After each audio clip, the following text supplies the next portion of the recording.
Good morning, everybody. How's it going? It is Wednesday.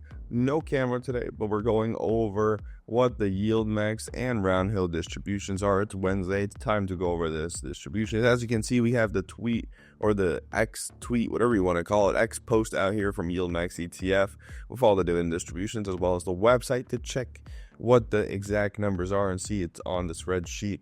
And we actually seem to have a new detail that's being put in our little spreadsheet here. So we go ahead and open it up and take a look. We're going to go ahead and go as usual through all the distributions and go ahead and take a look at what they are for ourselves and the ones that we own. And of course, we also going to look at the new detail that has been added. We're going to go over that in a second. So let's go ahead and take a look at the first one, which is SDTY, which is their new S&P base 0 DTE covered call, where they're trying to compete with QDTE and RDTE and XDTE. That one did not pay for this week. That's probably going to end up paying next week, so we're going to have to wait up on that one. For GPTY, we have a payment of $29.36. And as you can see, we have a new ROC, or return on capital, which I'm assuming is what it means. It says to check number 5. If we look at number 5, yep, return of capital. So they've added a return on capital section where you could see how much of your money is return on capital. So GPTY, 99.05% is return of capital. Then we have LFGY, which is 56.42 distribution, and that is 100% return on the capital. YieldMax, which is 1503, and that is 92.31% of return on capital. YieldMax is 0.05, and of course this is a low week for YieldMax because they did have the MSTY distribution, which is what they're going off. So it is to be expected from YieldMax, and their return on capital is 85.74. We have MSTY coming in at $2. Everybody loves MSTY. I don't own MSTY, but everybody loves it. $2.02, and our return on capital of 33.44%. We have YQQ at $24.98, and of course ROC is 0%. Well, that's pretty crazy. AMZY at $54.80, and also ROC is 0%. APLY is $36.25, and return on capital is 88.56. AIYY is $37.10, and the ROC is 94.49. DISO is 45.74, ROC is 90.80. SQY is 58.40, ROC is 93.58. And SMCY is $2.09, and the ROC is 97.65. So those are the payers for this distribution week, which is distribution D. And these are distributions we're going to be receiving. But the ones I will be receiving personally are, of course, from the YieldMax ones and the Roundhill, but Roundhill will get after the YieldMax ones. So these are my distributions for the week of Group D payments, and of course the second week of February. Today is the 12th of February. And for AMZY, I have not added shares into AMZY. That is because I am positive on AMZY, as in like my actual value in shares is positive. Therefore, I don't think there's any point of me adding it. Just to go ahead and increase my share count, there's no point of it. So I did not add into AMZY.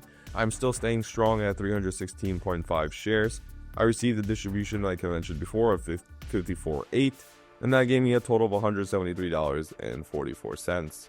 It is more than $126.76 from last month, and it is lower than the previous months of AMZY payments. As you can see, we had 188 with only 288 shares. We had 162 at 213 shares, 193 at 203 shares. So the distributions per share is hurting a little bit from AMZY. I'm quite surprised they actually came in at 54.8. I was expecting it to be a lot higher. I know Retire on Dividends made a video with his guesstimates saying that they did earn more, but they still decided to pay 54.8. So I guess they're trying to match the volatility. I haven't been keeping track of Amazon's volatility, but I'm assuming that's what they're trying to do with this distribution payment. But anyways, if you're looking just at this year, it is beating January's payment of $126.76. So we are trending upwards, at least for this year, with a payment of $173.44 being earned. We also have APLY over here on the right. APLY earned this last month $83.83. This month we're getting $109.87, so we're in the triple digits with APLY. with 36.25 being the distribution as mentioned. And as you can see, instead of growing AMZY shares, we grew APLY shares up to 303.0854. As mentioned before, AMZY is in the green. There's no point of averaging up. I averaged down with APLY while it is down and got myself an extra couple shares to get myself $109.87. We also do have YieldMax that came in for this week, and YieldMax is down compared to last week, even though we did have an increase in share count. So last week we had 568 shares. Now we have 584 shares. We got a distribution of 1503 compared to 1944.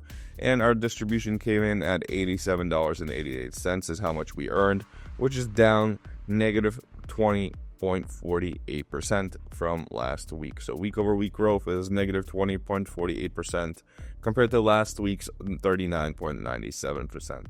So we are staying above the seems like the 15-cent mark. As you can see, last month we dipped below the 15-cent mark twice, actually 3 times. So we are staying there so far. Of course, we have 2 more weeks of YieldMax payments. I really do wish they could stay at 20 cents, but it all depends on the distributions from the other funds.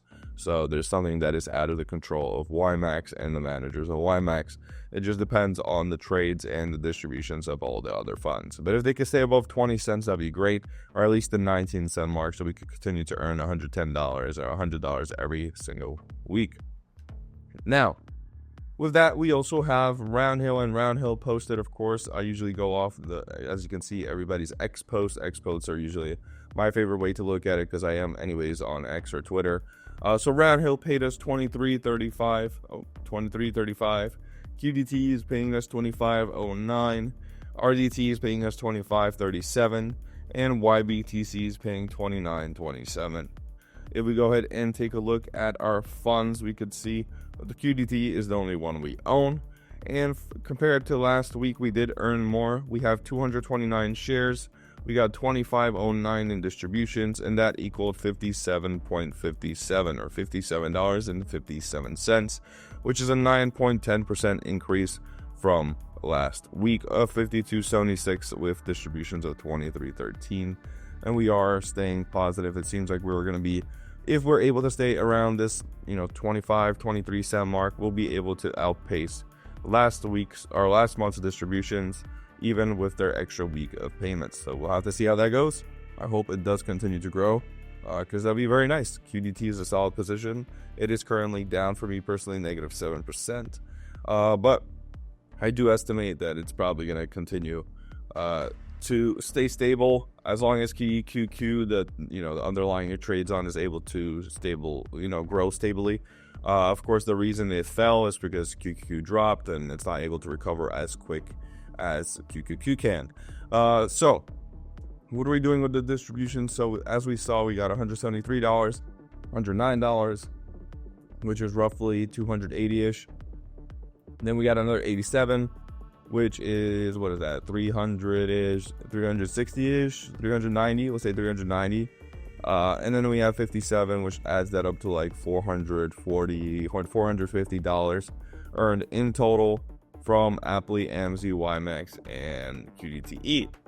Now with that earnings, what are we going to do with it? Well, we're going to go ahead and take 50% margin out on that. So we're going to take around, what is that? That's going to be around 225 in margin. We're going to take like 225 out in margin. We're going to go ahead and distribute the 225s into next week's payments. So next week payments, once those are announced, that's going to be, what is that? Tesla, GUI, and YieldMax, of course. We might throw some extra money into QDTE this week, or maybe YieldMax. That we'll have to see. But the cash itself, the $450 in cash, will be withholding in our account. And you might be wondering, why are we going to be withholding all this money in our account? Well, I'm planning to take that cash and put it into some other positions. And currently, I'm just saving up that cash to be able to purchase the position.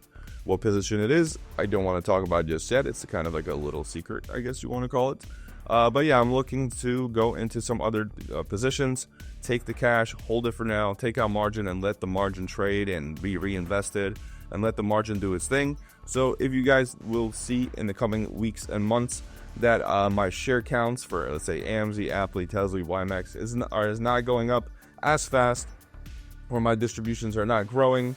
So pretty much if you're seeing over here on the right side that I do not have that strong of green months or green weeks, and the reason is I am saving most of my cash positions because I am setting up for something new or something else. And the reason is because I do believe that with that other position and that other strategy, I'll be able to give myself better returns on my capital. So ROI will be better, as well as, you know, I won't be losing value in NAV erosion. And I know a lot of people have been talking about NAV erosion, and a lot of people are switching over to curve ETFs because they're offering less NAV erosion, but with dividends being included.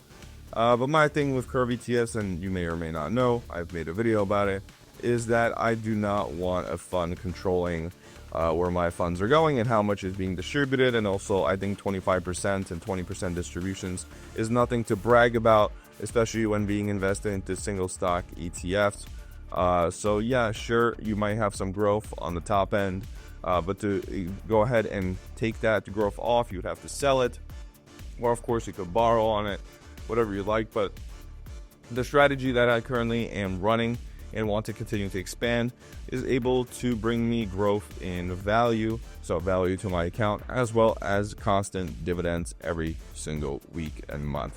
So that's what I'm looking to expand on, probably switch more into that, and kind of start laying off a little bit on the single stock ETFs like AMZY, APLY, GUI, and TESLA. But that we'll have to see depending on how they perform. Am I going to reinvest into curve ETFs? Probably not. I think I'm kind of over the whole single stock ETF stuff. I might start reinvesting, of course, like you guys may or may not know, I've started investing into JEPQ. So that's a position I've been growing, and that's a stable position I've been growing.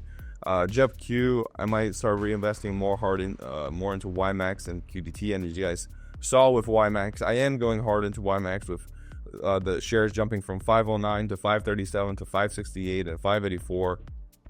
And you might be thinking, why are you going into YieldMax if YieldMax is literally just YieldMax ETFs, and therefore, you know, they're growing, they're going to be losing value as the YieldMax ETFs lose value. But the reason being is because if you look at the numbers from last year, they did grow 24% compared to S&P's 22%.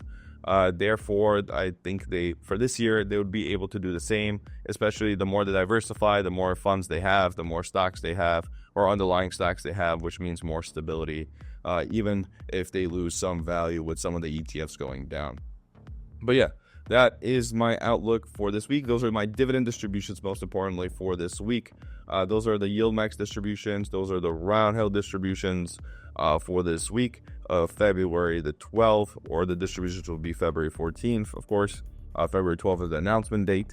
And those are just my outlooks for the coming weeks and months, and how I am using my distributions that I'm earning and where I'm investing them into.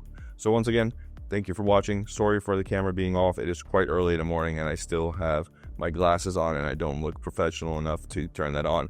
But yes, I'll be seeing you guys on Friday for Friday's video. As always, thank you for watching. Hope you guys got some crazy good distributions this week. You guys are happy with the money you have made, and hopefully they're being reinvested back into some great positions for you to continue to grow your money. All right, thank you so much for watching. Be sure to like and subscribe. That has been me, Dennis. See ya.